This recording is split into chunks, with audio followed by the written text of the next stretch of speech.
যুক্তরাষ্ট্র ইসরায়েল ইরানের যৌথ হামলা চালানোর পর আবারও মধ্যপ্রাচ্যে সংঘাত ছড়িয়ে পড়েছে। তবে হামলার শক্ত জবাব দিয়েছে তেহরান।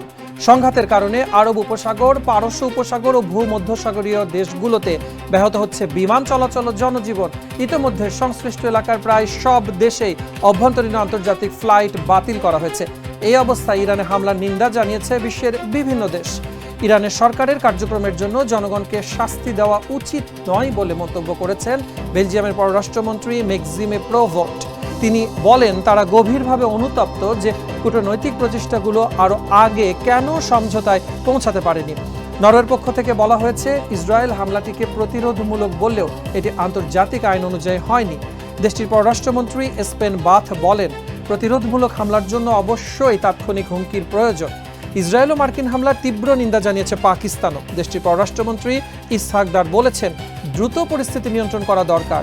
এই সংকটের শান্তিপূর্ণ আলোচনাপ্রসূত সমাধানের জন্য দ্রুত কূটনৈতিক প্রচেষ্টা শুরু করতে হবে। আল জাজিরার প্রতিবেদন অনুযায়ী রাশিয়া, যুক্তরাষ্ট্র ইসরায়েলকে সরাসরি হামলা বন্ধের দাবি জানিয়েছে।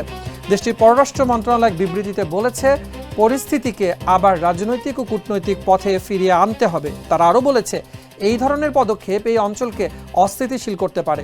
রাশিয়া আন্তর্জাতিক আইন ও পারস্পরিক সম্মানের ভিত্তিতে শান্তিপূর্ণ সমাধানে সহায়তা করতে প্রস্তুত বলেও জানিয়েছে।